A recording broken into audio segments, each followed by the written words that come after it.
Today on Pilgrim Radio's His People, Michele Morin on deep friendship. And because that had worked so well, we started just, coming up with other schedules. We would go a week at a time to the book of Romans, devote a whole week to one chapter, read it in different versions of the Bible, try to memorize different chapters. And because that really was the backbone of our relationship, it was a different kind of friendship. We never lacked for things to talk about, and it was never awkward to say, how is this impacting your life? We really opened the door to that kind of vulnerable sharing very early on in the relationship, and it became natural to just pray for one another and to challenge one another. Michele Morin, next.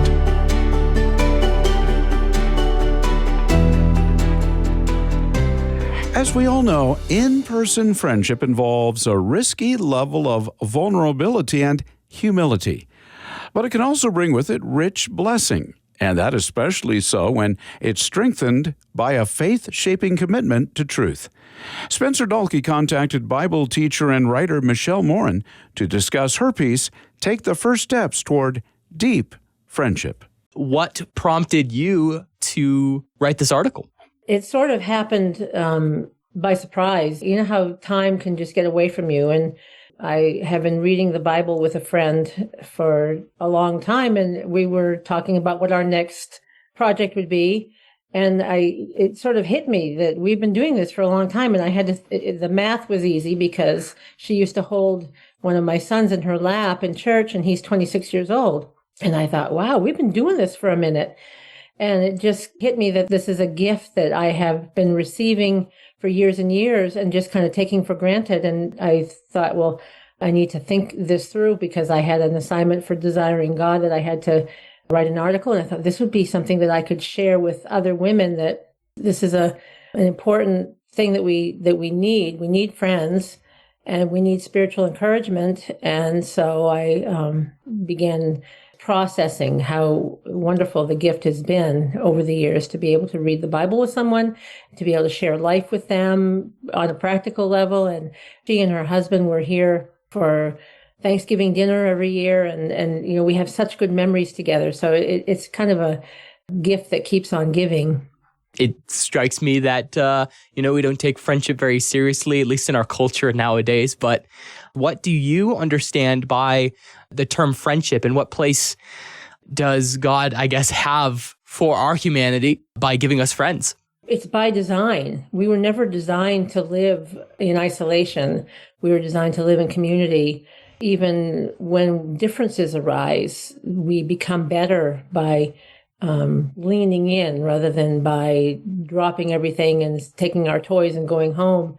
It's better to learn from one another. It will really become sandpaper for one another as we learn to live with one another's differences. We don't have to be carbon copies of one another in order to be friends. I certainly have had friends over the years that were the same age as I was, and we were raising our kids together. That can become a very temporary thing when you have friends of different ages. If you have friends who are older than you benefit from their experience. My friend that I wrote about in the article for Desiring God, she passed away this year. She was in her 90s. She remembers rationing after World War II. When you have someone who's lived through so much of history, they can bring a perspective to your concerns that is so unique. And I think that's one of the biggest gifts of friendship, is just that multi-perspectivalism, that you get another set of eyes on your circumstances, and it gives you just a broader view than what you can come up with on your own. Were there perspectives that your friend brought to your life? Yes. I was such an angsty parent back in my 30s. I had 4 sons, 8 years apart. So I had, when she was my friend when we were dealing with the teenage stuff and getting a license. And she remembers she was a big encouragement to me when I was dealing with the toddler stuff and the baby stuff. And she always had such a good handle on the real picture. Like I was convinced that I was ruining my children and that the world was coming to an end. And she would remind me, you're doing your best and you're showing up every day to homeschool. And she always had that reassuring perspective on just life in general, that the world was not going to end anytime soon. And I needed to just relax a little bit and trust the Lord. It's a good perspective to bring. Yeah. Well, would you evaluate, how do you think that we as a culture generally in America are doing with building friendships?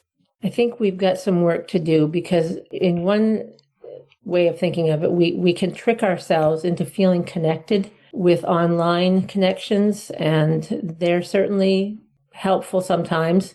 There's nothing wrong with having friends online, but we can fool ourselves into thinking that we are connected when we click on like or when we comment on somebody's vacation video or whatever. We need the real life on life connection, I think. It's hard because we don't leave time for it. I think that's one of the biggest obstacles to friendship is that we don't leave room in our schedule for it. We have isolated ourselves to the point where we are almost allergic to vulnerability because we can protect ourselves in so many ways from people knowing us truly. Our homes become fortresses rather than places where we practice hospitality and invite people in. It takes a lot of humility to be your true self with someone, to ask for prayer about sin tendencies, things that are bogging us down in our walk with the Lord. I feel very strongly that we really need to leave time to connect with people. And I'm really guilty of this because I get my list made for the day, and I have a lot more control of my time than I used to have. It used to be really pretty well taken up with child rearing and, all the comings and goings of parenting. But even so, now that I have all this control over my time, I will schedule myself so that I don't want to go to Bible study, because if I do, I won't get to work on this writing project, or I've scheduled that I'm going to catch up on laundry that day. Or it's amazing how the mundane details of life can just take over and we don't make time in our lives to connect with people. That's really interesting. I'm wondering if you can say more about like the connection between overscheduledness, or maybe even just the root of having schedules that are jam-packed. What do you think is the cause there? Are we seeing something is more important than friendships, or do we just not value friendships very much? Well, we don't value friendship enough, and we place our value so much on what we're accomplishing.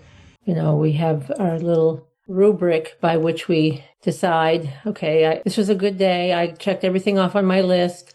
I wonder sometimes if we think that God loves us more on days when we successfully complete our do list, and then he loves us less on days when we feed our kids cereal and are kind of a mess and never get out of our pajamas until 10 o'clock in the morning. But God has a different way of measuring success. And I think if we have his eyes on the importance of relationship and just what we can do for one another just by being present to one another's situation, being the sounding board for somebody else's questions or their doubts.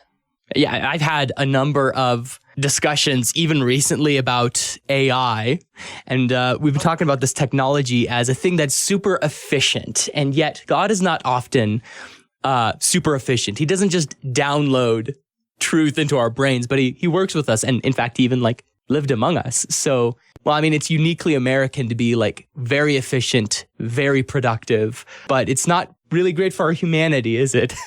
No. And I think we have this idyllic vision of how a friendship would work, that we'd have to meet at a coffee shop and we'd sit there and it would be very beautiful and peaceful. But a lot of times we would meet at a playground and sit at a picnic table, and I would have 4 screaming kids monitoring them from a distance, and we would bring our journals and our Bibles with us, and we would sit there and we would try to have a conversation, and I would have food for the kids, and they'd come running up and I'd hand them a granola bar and a water bottle, and off they'd go again, and they'd kind of watch one another, and I'd be paying attention to their activities, but I could see everything, but I could also be present to my friend, and we really had to be creative to come up with time together. And then she moved out of state, so we had to be even more creative about how we would connect. We would have phone calls, and I would email things to her, and it was, if you're going to have a close friendship with someone, you have to really make it a priority and do the work. I was looking into how we think about friends as a culture in America, and it was really interesting. I saw this article in some California newspaper about Europeans and Asians will come to the United States and feel very accepted because we're friendly. But the article says we're like peaches. On the outside, we're soft, we're friendly. Our hearts are like, like stones. They're like pits that it's really hard to break into. I guess maybe do we just need to be more community focused? There's a Tim Keller quote that I love. He said that community works the gospel out into the corners of our lives. The truth of the gospel is beautiful, but it's theoretical if we're sitting in a room by ourselves. If I never had to rub shoulders with another human being, I would think all kinds of lovely things about myself that are not true. I would think that I am patient and that I am long-suffering and that I never get frustrated or whatever, because there would be no one frustrating me. There's a reason why the fruit of the Spirit are what they are, because if we would not need patience if it weren't for other people. We would not need to be reminded to be loving if we were by ourselves all the time, because we would imagine that we are already that way and it would be challenged. But sanctification is a slow walk, and it requires lots of forgiveness. People do outrageous things. People say things that hurt our feelings. We do outrageous things, and we say things that hurt other people's feelings. We need to receive grace from other people. We need to extend grace to other people, and that can be a challenge. It's a lot easier to just stay alone and not have to be sanctified. Something I've been thinking about off and on occasionally as it becomes relevant is it seems we just live in a culture of justifiers. We can't really tolerate thinking of ourselves as sinners, which, it's just a human condition. But, even the way we talk, like when we offend someone, we don't really say, forgive me. We say, I'm sorry. And then what we say back is, it's okay, So the idea, like you even mentioned earlier about friendship cultivating humility, I guess, how can we do that? The very humble stance to be friends with somebody who differs from us on some small thing, but, we admit that we could be wrong on something, or that we don't have a corner on truth. And to allow someone to know us can be very humbling, because if we stay surface level, we might be admired.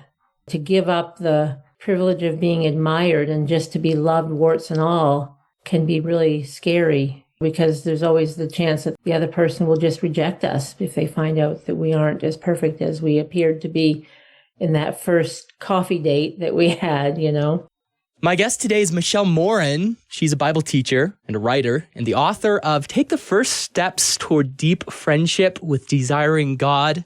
You write a little bit about the rewards of building deep spiritual friendships. Do you see a difference between friendship and spiritual friendship? Well, I made that distinction because only Christians can have spiritual friendship. And I've had friends before that, we were parents together, we were church women together, we did vacation Bible school together, but we never really prayed together or connected over the Word of God. Spiritual friendship, I guess the reason I was specific about that was because my friend that I was writing about and the friendship started around Scripture. We had been part of the women's ministry at my church, and we were challenged to read through the New Testament together in a year. And we managed to do that. And at the end of the year, we said, let's go for the whole Bible. So we did that together the next year.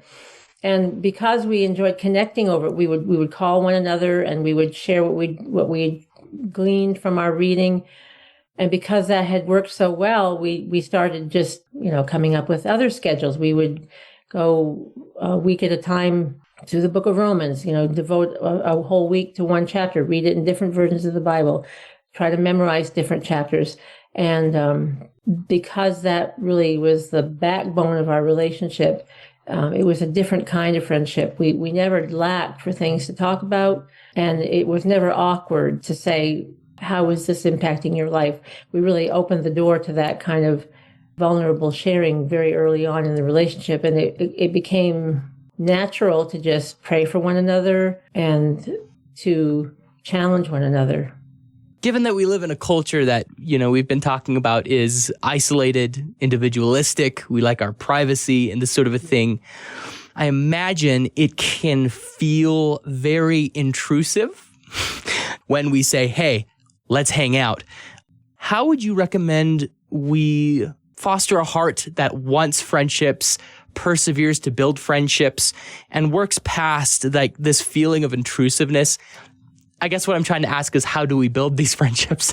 Well, I think the local church is a good place to start. If we commit ourselves to showing up every week and become involved in ministry, some of the best experiences I've had in relationship with other people is just serving together.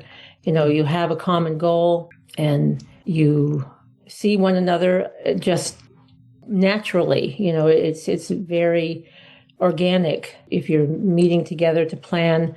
Right now I'm working on getting ready for a women's event next month, and we've had several meetings, and I've gotten to know these other women on the team because we've talked about the event, but we also, because people are just that way, while we're having coffee, we talk about what's going on in our lives, or we share things that are important to us, and you really get to know people when you work together. So I would recommend the local church is a good place to start. And that can be hard for people because, again, you're bumping into people that are different from you, and people say outrageous things, and you have to just take a long view.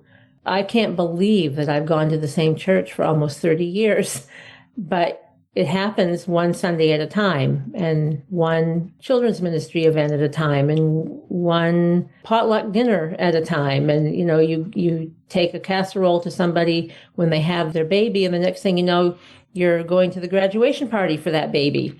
It just happens by showing up, and you really do have to take a long view, I think. I'm reminded of C.S. Lewis writes about the four loves. It's kind of really unfortunate that we have only one word for love in the English language when there's four different kinds. At least, C.S. Lewis talks about it. He says, a friend is a person that you find and you say, oh, you too? I thought I was the only one. So I'm curious what your thoughts are about that, and how service builds that relationship. What is it about being with a person and doing things together that forges that bond, do you think? Well, another thing that C.S. Lewis said when he was describing friendship love is that romantic love is face to face. It happens as people, you're talking about the relationship, you're talking about each other. But friendship love, you're both facing forward in the same direction, and you're looking at the task at hand. You have things in common. You have a shared purpose. You learn things about that person just by the way they do what they do.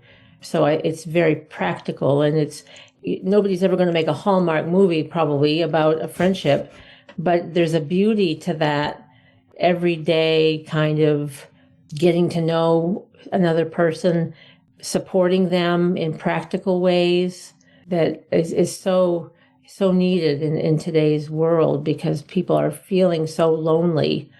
And there's a safety to just knowing that someone, even if you haven't talked to one another for a week, I have some friends that I call low maintenance friends, because we don't have to explain why we haven't called each other or why we haven't texted for a month. We just pick up where we left off. How are you doing? And it's not a guilt thing that we have to explain ourselves if we haven't had time to connect for a while.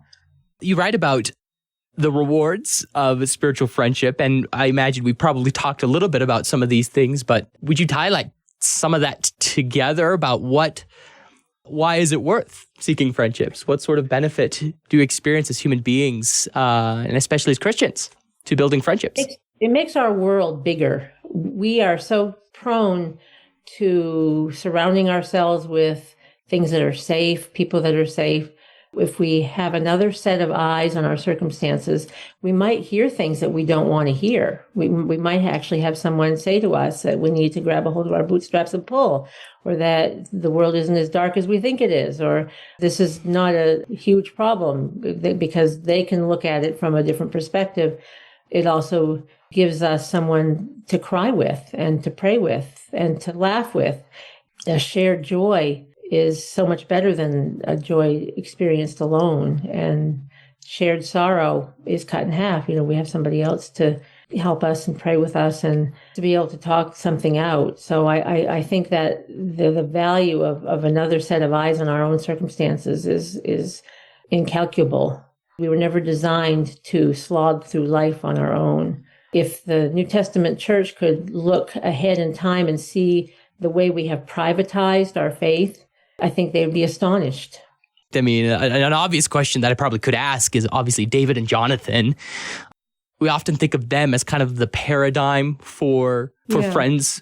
I mean, do you think that's true? Do they kind of exhibit some of these things that you described? And what do you think we can learn about developing good friendships from their example?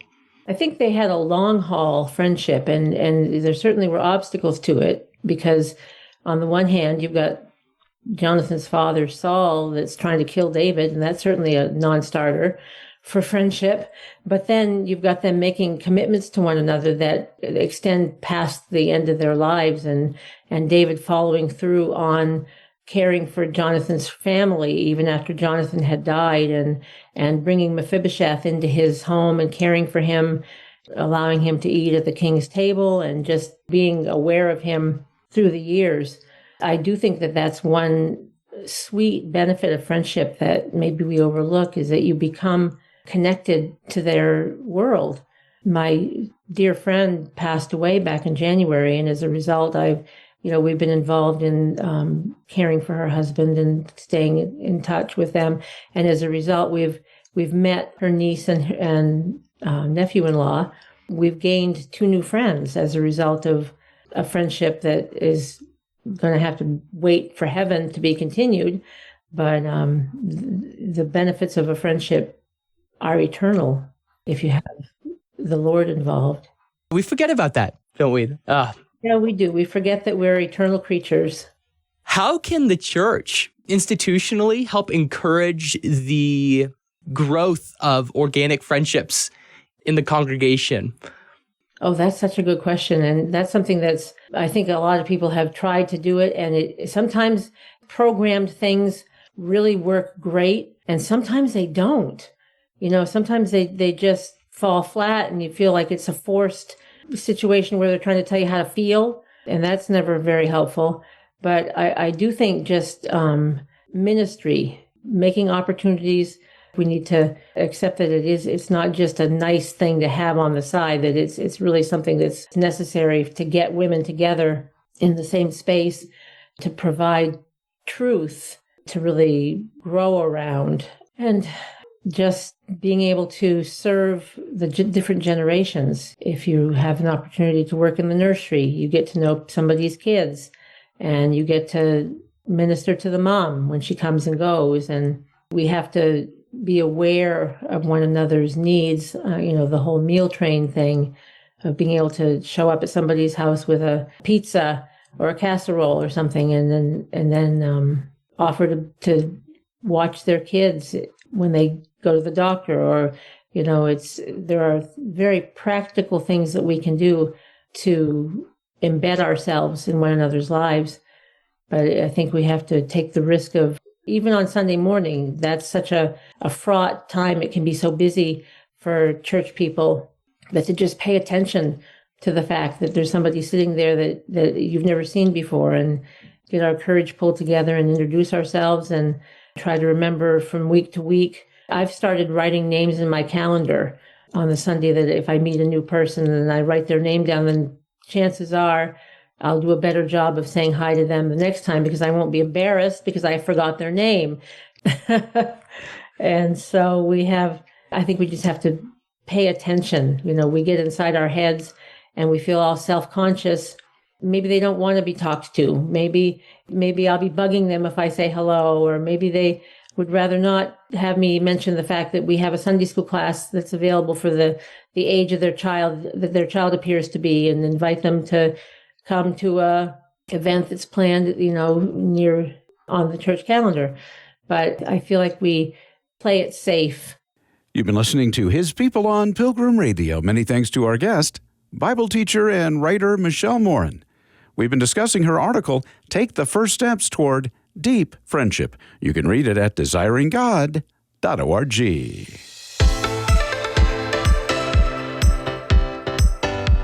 On tomorrow's program, it's Chris McKenna on raising kids in a digitally saturated culture. Not every conversation about pornography needs to be in depth and has to be a PowerPoint and research and super serious.